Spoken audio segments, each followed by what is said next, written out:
नमस्ते दोस्तों, स्वागत है आपका हमारे YouTube चैनल में। अभी बज रहे हैं सुबह के 5 और हम हैं अभी हरिद्वार में। हमारा सफ़र होने वाला है आज हरिद्वार से कर्णप्रयाग की ओर।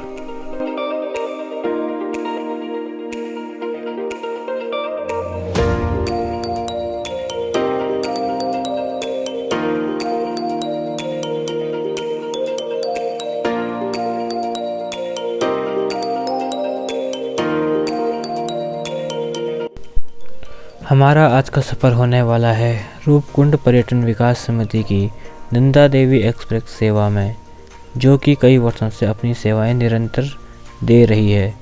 नंदा देवी एक्सप्रेस सेवा हरिद्वार से गोपेश्वर, गुप्तकाशी, गौरीकुंड, नंदानगर, जोशीमठ, कर्णप्रयाग, अल्मोड़ा, श्रीनगर, वाण-मंडोली तक अपनी सेवाएं दे रही है।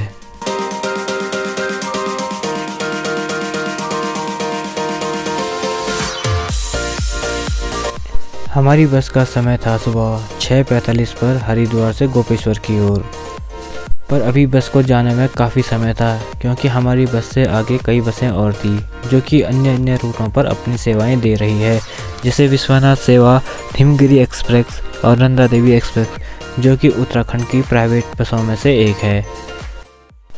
तो हमारी बस से पहले नंबर था नंदा देवी एक्सप्रेस, जो कि गौरीकुंड गुप्तकाशी की ओर जा रही थी।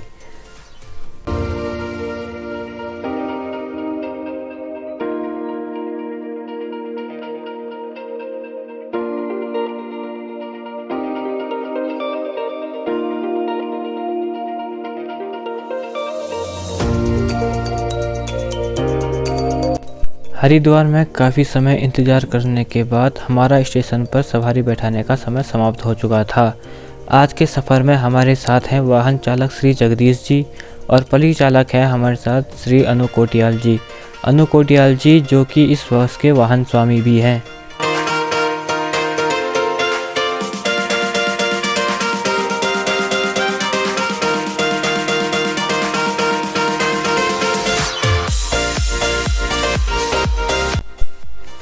अभी हमारी बस हरिद्वार में ही रुकी थी तो परिचालक अपना कार्य करने पे लग गए।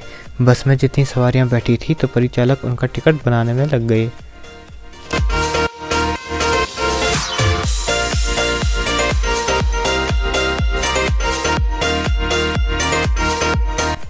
अब हमारी बस भी हरिद्वार से गोपेश्वर की ओर निकल गई थी। हरिद्वार में हमें केवल 10 ही सवारियाँ मिली गोपेश्वर की और हम 10 ही सवारियाँ को लेकर गोपेश्वर की ओर निकल गए।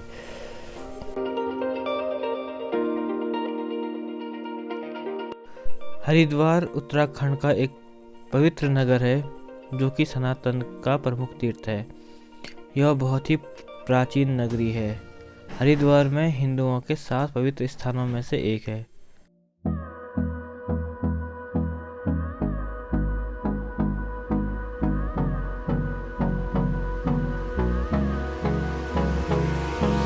Hold me close till I get up. Time is barely on our side.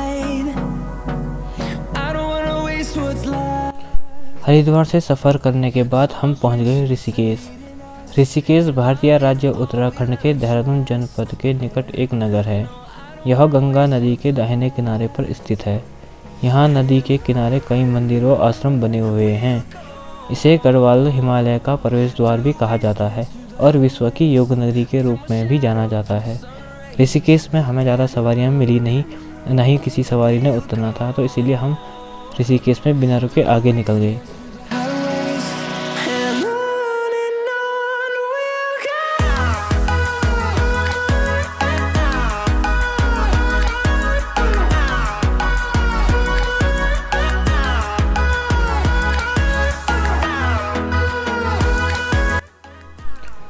सफ़र में अब सुबह होने लग गई थी और धूप भी निकल गई थी।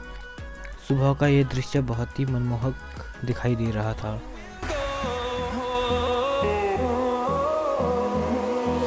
Finding life along the way, melodies we haven't played. No, I don't want no rest. Echoing around these walls, fighting to create. सफ़र करते करते हम पहुंच गए थे 3 धारा। तीन धारा में हमारी बस आधा घंटे के लिए रुकी हुई थी, जहाँ पे कि सभी यात्री उतरकर नाश्ता करने के लिए चले गए।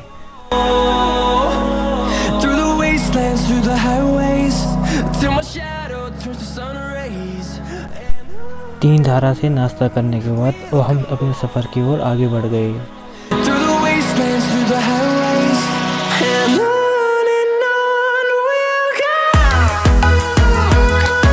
अब हम पहुंच गए थे संगम नगरी देवप्रयाग में। देवप्रयाग उत्तराखंड राज्य के टिहरी जनपद में स्थित है। यह पंच प्रयाग में से एक प्रयाग है। यहाँ अलकनंदा नदी व भागीरथी नदी का संगम होता है।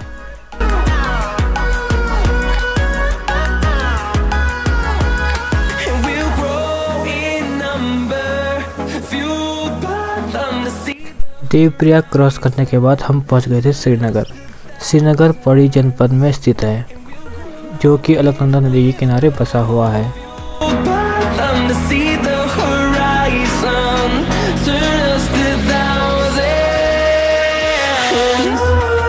श्रीनगर में 10 मिनट के लिए हमारी गाड़ी रुकी हुई थी।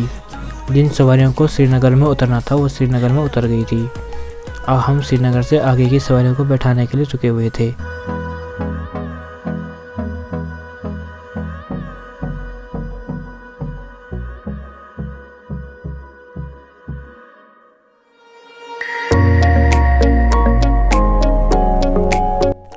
दस मिनट श्रीनगर में रुकने के बाद हम आगे की ओर निकल गए, क्योंकि हमें श्रीनगर में ज़्यादा सवारियाँ मिली नहीं, तो वहाँ पे ज़्यादा रुक के कोई फ़ायदा था नहीं, तो हम आगे निकल गए।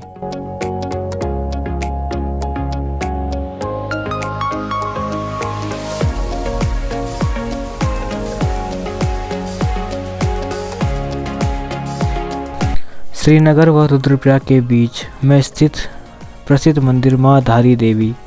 माँ धारी देवी को उत्तराखंड की संरक्षण देवी भी माना जाता है व उन्हें चारों धामों के रक्षक के रूप में पूजा जाता है।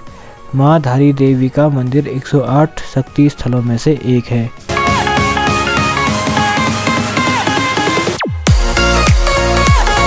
लगातार सफ़र करने के बाद हम पहुँच गए रुद्रप्रयाग।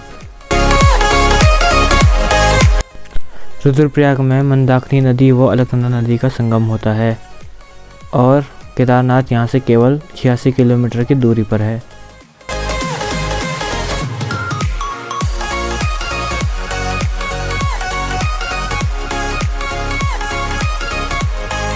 दस मिनट के लिए हमारी बस रुद्रप्रयाग में रुकी हुई थी, क्योंकि हमारे पास सवारियाँ कम थी, तो हम सवारियाँ बैठाने के लिए रुके हुए थे और जिन सवारियों को रुद्रप्रयाग में उतरना था तो उतर गई थी।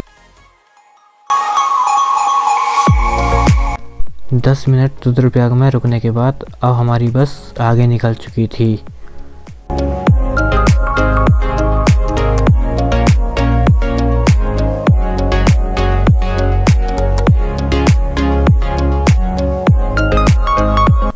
तो दोस्तों हम फाइनली पहुंच गए हैं कर्णप्रयाग में और हमारी बस ने जाना है गोपेश्वर, तो इसलिए हम कर्णप्रयाग में ही उतर जाएंगे।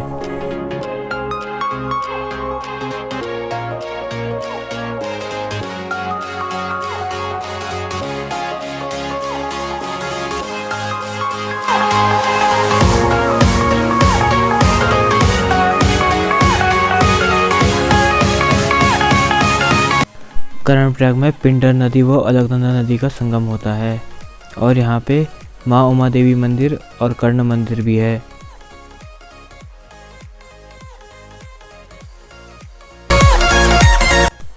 तो दोस्तों हमारा बस में आज का सफ़र केवल यहीं तक था और हमारी बस अब जाएगी गोपेश्वर। अभी यहाँ पे सवारी बैठाने के लिए रुकी हुई है और ये आप कर्णप्रयाग देख सकते हैं।